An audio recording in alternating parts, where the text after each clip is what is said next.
I cannot help asking those who have caused this situation, do you realize now what you've done?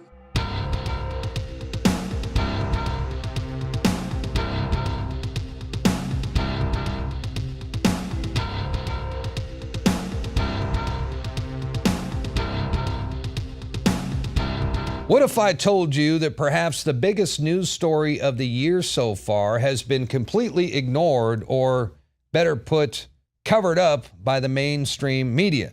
No doubt our audience wouldn't be totally surprised by that revelation. However, I think the average person on the street would be totally shocked to find out that Russian President Vladimir Putin believes a war between Russia and the United States and its NATO allies is imminent. Diplomatic relations have deteriorated, and NATO's deployment of anti-missile systems in Europe is a direct violation of the Intermediate Range Nuclear Forces Treaty, the INF, between Russia and the United States.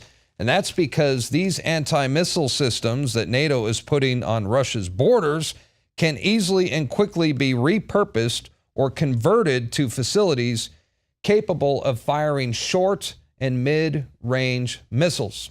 In a meeting with foreign press just last month, Vladimir Putin left no one in any doubt that the world is heading down a course which could lead to a nuclear war. We know year by year what's going to happen, and they know we know. It's only you that they tell these fables, and you buy it and spread it to the citizens of your countries. Your people do not feel a sense of the impending danger. This is what worries me.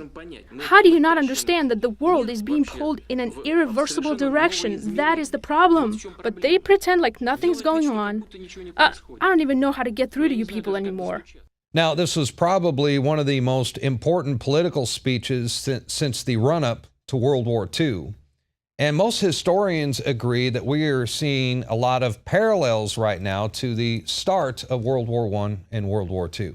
Russia says the U.S. is making it more difficult for them to avoid the outbreak of large-scale conflicts. Vladimir Putin just signed a document declaring NATO a threat to their national security. He also says we are on the brink of war, and the fact that you are not hearing about any of this on the mainstream news shows just how controlled the media is. We are witnessing one of the most unstable times in human history. And we're joined now by former Assistant Secretary of the Treasury under Ronald Reagan, Paul Craig Roberts, the father of Reaganomics. And I'm glad you're with us this evening, because it looks like Russia is no longer playing games. The United States has them basically backed up into a corner. And I wanted to get your take on Vladimir Putin's speech last month, where he warned about the possibility of a nuclear exchange with the United States, and also get your take on why you think the mainstream media just remains silent on this story. I think it's a big story, yet nobody's talking about it. Why? Well, the West doesn't have a media, you know that. Yeah. They have in the United States, there's 6 big companies own 90% of the media. And basically, it's not allowed to function as a media. So you don't get any news. You just get the propaganda from Washington and from the corporations. That's all you get from the American media. And, you know, we have this former German editor who wrote the book. He said that he was on the CIA's payroll, and so was every significant journalist in Europe. So, and this goes all the way back to the days of Operation Mockingbird. I mean, you know, the CIA pretty much infiltrated, and other intelligence organizations as well. They infiltrated our media from the very get-go.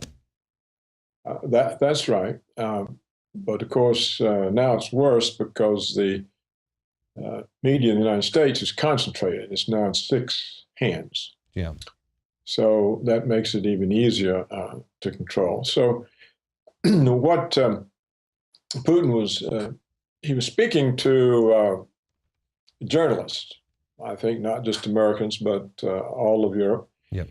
And what he was telling them was that they, by repeating propaganda about Russia and accusations against Russia, they were enabling the United States and NATO to keep putting military-type pressures on Russia, and that at some point these pressures would no longer be tolerable by Russia. They simply won't accept them.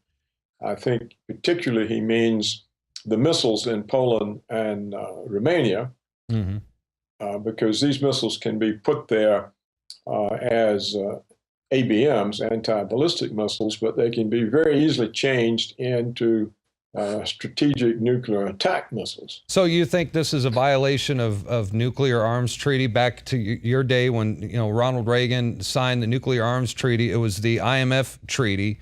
And because these aren't just anti-nuclear missile systems, like you said, they could be converted almost overnight into ballistic missiles. We're talking short-range and medium-range missiles. Am I right?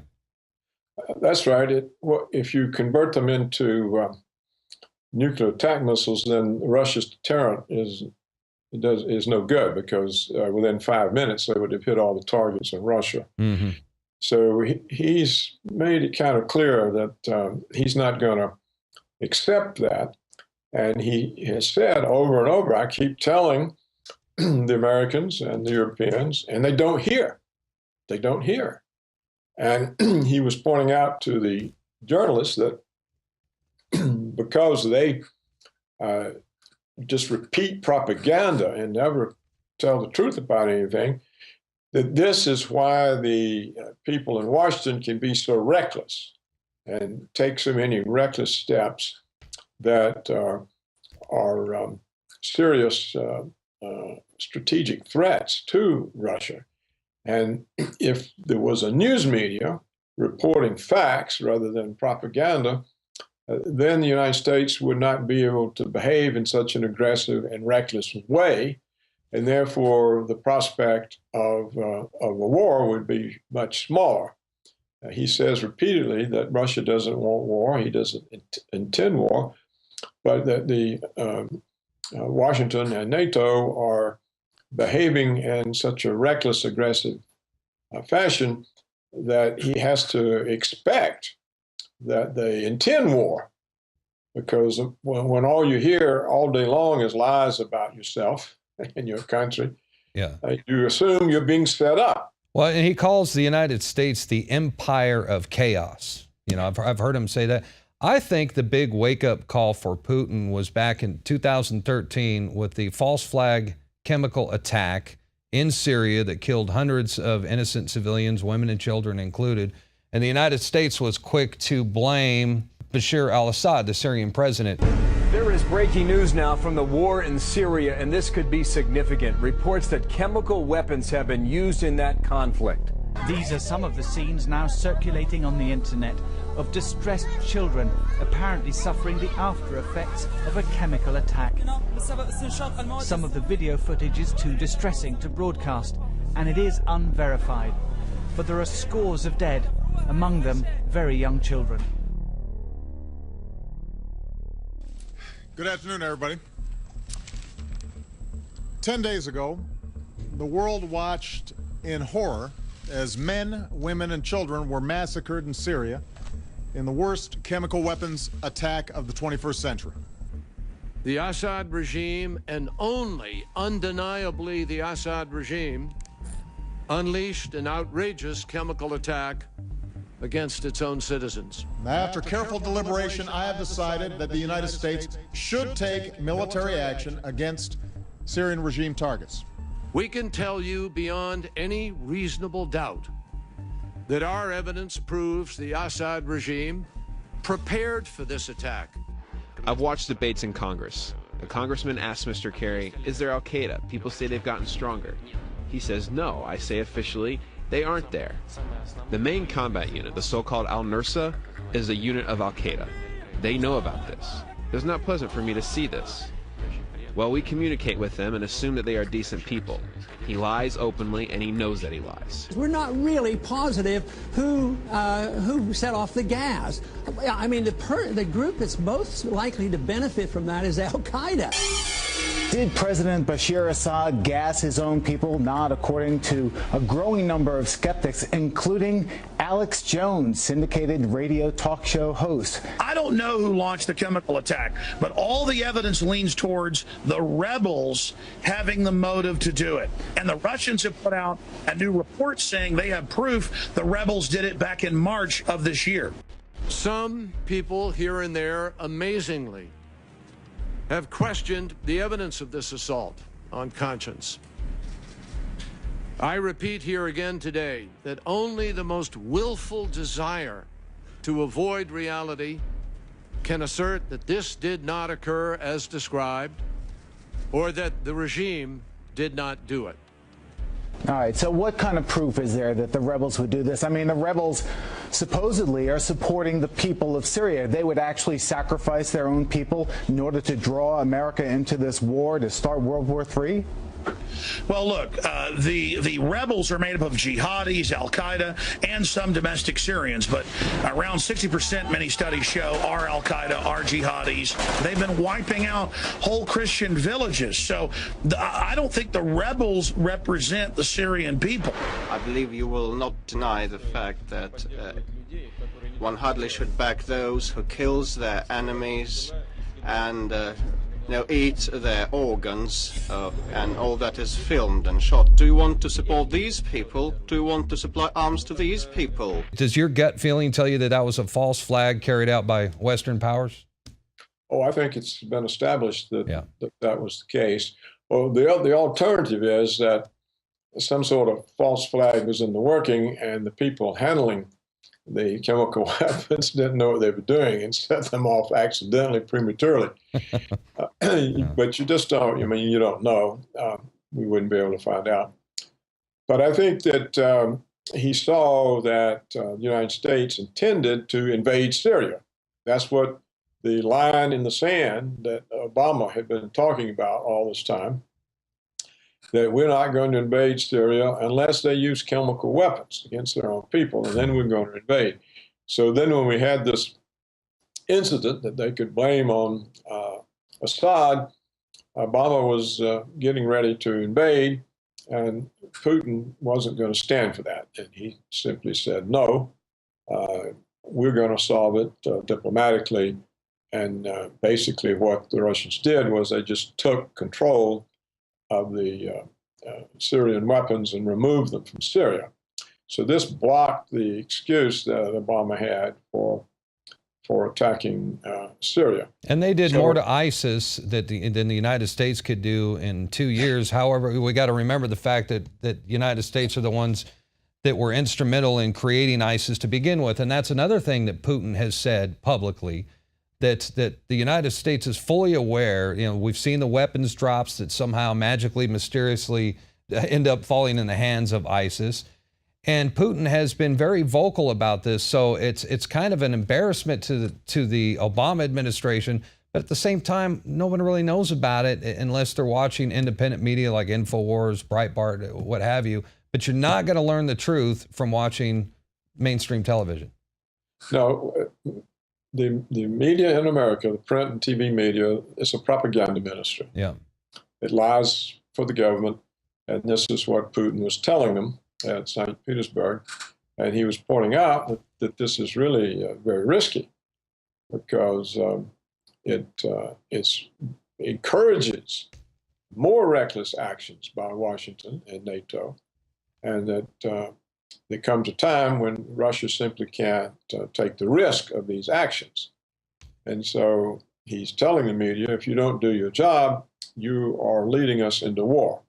That's basically what he told them, and he's right. He's correct. I complain about it constantly in my columns.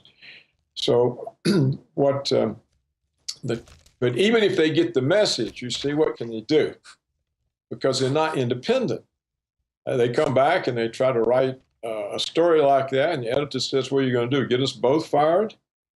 You can't write that story, and so it doesn't do any good for Putin to tell them that, because even if they understand it and catch on and believe him and see the point, they can't do anything about it. They can't write independently because there's no longer an independent media. It's not there to discuss issues, to find out things. It serves as a propaganda ministry, and therefore it has to lie for the government and repeat the government's claims and allegations against Russia. You know, they've got most of the American population believing that Russia is going to invade Poland any minute. Yeah. The Baltics any minute. And they also got everybody believing that Iran is going to attack us with nuclear missiles any minute. Thus, the reason for the anti-missile systems surrounding Russia, you know, and they're saying, oh, it's because of Iran. It's not because of Russia. It's because of Iran. And Putin's not buying it. Well, he's already made the point over and over that Iran never had any nuclear missiles, and that now they especially don't because the Russians have taken charge of their uranium enrichment, and they're not able to enrich anything beyond 5%. Mm-hmm. So there's no possibility of them making a nuclear weapon. So Putin knows that we're lying. And this is the danger in it all, because when you publicly tell so many lies and you know that the person you're talking about knows you're lying, mm-hmm. You put them on you put them on guard. So you know, out of this can come miscalculations, particularly on the part of the United States, because Russia continues to try to rely on diplomacy. But diplomacy is powerless if people don't care about the truth. And that's the case in Washington and with the NATO officials.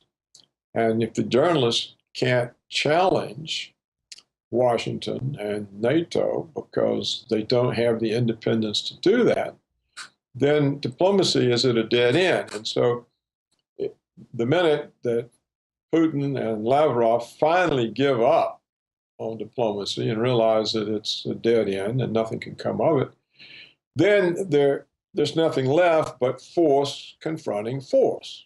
Well, and that's basically what he's saying. He's saying that Russia does not want a war, but they're ready for war. And they're not afraid to fight it. And I know that last anti-missile system is set to be in place in Poland in 2018. I just don't think that, you know, I think that might be pushing them too far. So I don't think they'll stand for it. Yeah, I don't think they're going to stand for it. And who could blame them? You know, they're completely surrounded. Let me switch gears just a little bit. And what does a U.S. presidency, what is a U.S. presidency going to look like under Hillary Clinton versus a Donald Trump presidency? Well, we know that in like 1 minute, if you could, you know. Well, we know Hillary is an agent for Wall Street, the military security complex. Mm-hmm. She's in with the neocons. She says Putin is the new Hitler. So you'll end up in a major conflict with Russia. We pretty much know what to expect from Hillary Clinton. Yeah. Donald Trump, on the other hand, that's a mystery to me. I don't know what to expect from him. That's right. We don't know. And the real problem is that he doesn't know who to appoint to bring about any changes. Yeah. He's not been part of the policy process or the discussion process. He doesn't know who he could put in the offices that control the government that would move it in the direction he wants to go. And so the whole question is, who will end up staffing his government? Who will control it? And I don't think he's clued in on that part of it, because the president, he's dependent on the information flows. So we're at that point where we need change, real change. We have a guy who might be inclined to do that, but I don't think he knows exactly what to do or who to put in office to be able to control his own government. You know, whether or not the president can use his office to change policy depends on how the government's staffed. If it's not staffed with people that are going to support what he wants to do, he might as well not be there. Yeah, well, I totally agree. And going back to Vladimir Putin, He says that our media is being controlled and manipulated. We are being lied to. You know, you and I both totally agree about that. How important is independent media right now? Because, you know, we're talking about the real threat of World War III, and nobody's talking about, when's the last time you heard the media talking about Hillary Clinton stealing the delegates from Bernie Sanders? It's just a non-issue. No, they prefer to talk about race war. They're always race baiting, or Pokemon, you know? So there's a lot of issues that aren't being talked about. How important is independent media right now? Well, if the issues were being talked about, there wouldn't be any point of Alex Jones or me. Yeah. No, that's it. So the fact that that I have a lot of readers and Alex has an amazing number of people that watch his programs is an indication that a lot of Americans understand that they don't have a media and they have to go to alternative sources, which basically means the internet. So it's the only information we have. Unfortunately, you see, the bad guys can use it too. Yeah, absolutely. Yeah. And you can see on any kind of comments, the sites that have comment sections, they're plagued by trolls who are hired by the State Department, CIA, Israel. And bots. I mean, I've seen the same negative comments verbatim on like websites like yours, and it's the same exact, like they copy and paste on multiple websites on certain subjects. Yeah, they have to try to discredit us because we're telling the truth as best as we can find it out. And so they have to make all these personal attacks and try to discredit. And they do the same to Alex and his programs. So, but don't you think we're winning? I mean, it's a long, slow process, but nobody trusts the mainstream media anymore. I mean, our numbers are skyrocketing, and even, you know, Fox News is still big, but compared to CNN and especially MSNBC, we're getting a lot of exposure right now. I think the truth is finally getting out. Well, you know, we just have to keep trying. If Hillary gets in there, my prediction is we'll all be in jail. No, we'll be vaporized before the end of her first term. You know, it's you know, something we could laugh at, but it really is almost that dire. You know, I mean, I just cannot imagine that. That's the end of the country. We're done. It's very dangerous. Here's what I want to say. All of my life, presidents worked to reduce the tensions with the Soviet Union. They were trying to reduce the tensions between nuclear powers. You know, we had Kennedy working with Khrushchev. They defused the Cuban Missile Crisis. We had Nixon. He came up with SALT I. You know, he got the strategic arms limitations. He got the ABM agreement. And of course, we had Carter with SALT II. We had Reagan in the Cold War with Gorbachev. Well, since George Herbert Walker Bush, the three presidents that have followed have all dramatically increased the tensions with the Russians. And when you increase tensions between nuclear powers, you're taking reckless chances. And there are many reasons not to have these weapons at all, because they rely on all kinds of electronic control systems that are full of glitches. You know, William Perry, who was the Secretary of Defense for Bill Clinton, he's written a book, and he's online in an article, and he says that because of the failure of a 49-cent computer chip, NORAD's computers sent the message to the Pentagon that the Russians had launched 220 ICBMs toward America. Well, you know, somebody had enough sense not to believe it. But when you have the tensions raised like they are now, and everybody's told that Putin is putting back the empire and he's going to invade, and he's doing this and doing that, then that type of false alarm becomes more believable. Absolutely. So these are the kinds of real dangers that no one, as you said, there's no discussion about it in the presidential primaries, in the conventions, in the media. It's just not there for discussion. And yet this is the real risk that hangs over the head of all of humanity. In fact, all life, the animals, the plants, the birds, everything is threatened by the mere existence of these weapons. Well, and it was Albert Einstein who said, I know not with what weapons World War III will be fought, but World War IV will be fought with sticks and stones.